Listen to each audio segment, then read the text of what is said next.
Alhamdulillahi Rabbil Alamin. Wassalatu wassalamu ala Muhammadin wa alihi wa sahbihi ajma'in. Wa ba'd.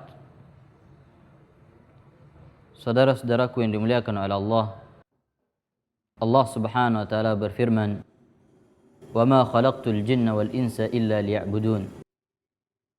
Tidaklah aku ciptakan jin dan manusia melainkan untuk beribadah.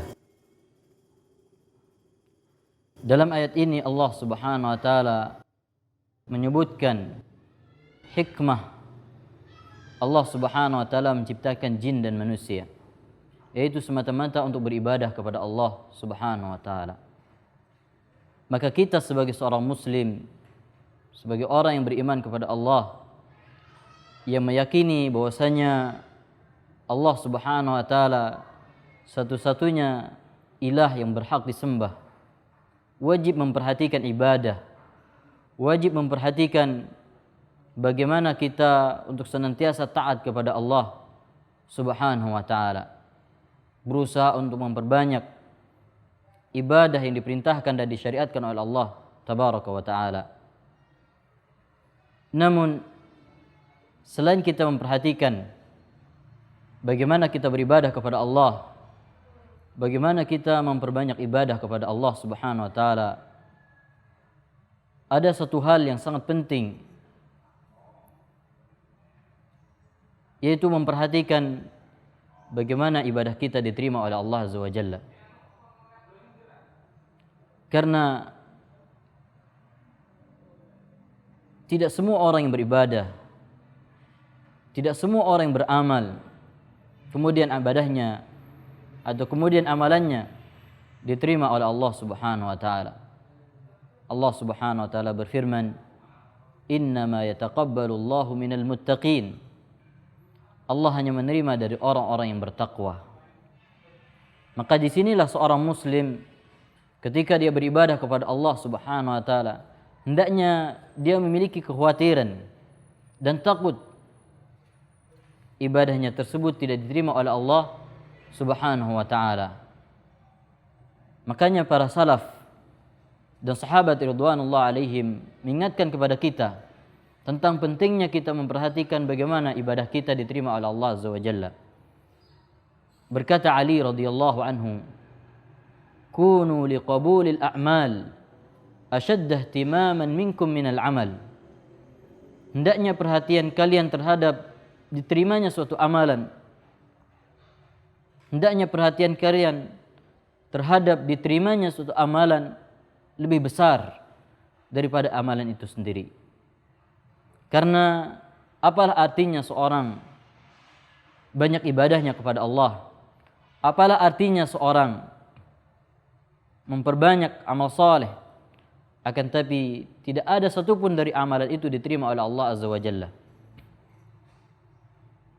Dan kekhawatiran tidak diterimanya ibadah dan amalan ini merupakan menjadi sifat orang-orang yang beriman kepada Allah subhanahu wa ta'ala. Sebagaimana yang disebutkan oleh Imam Al-Hasan Al-Basri, "Al-mu'min jama'a bainal ihsani wasyafaqah wal khasyah." Bahwasanya seorang mukmin mengumpulkan, menyatukan antara berbuat baik dan takut kepada Allah subhanahu wa ta'ala. Wal munafiq jama'a bainal ihsa'ati wal amni.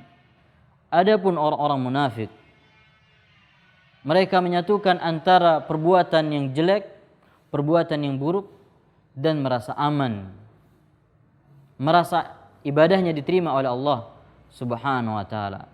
Dan kalau kita lihat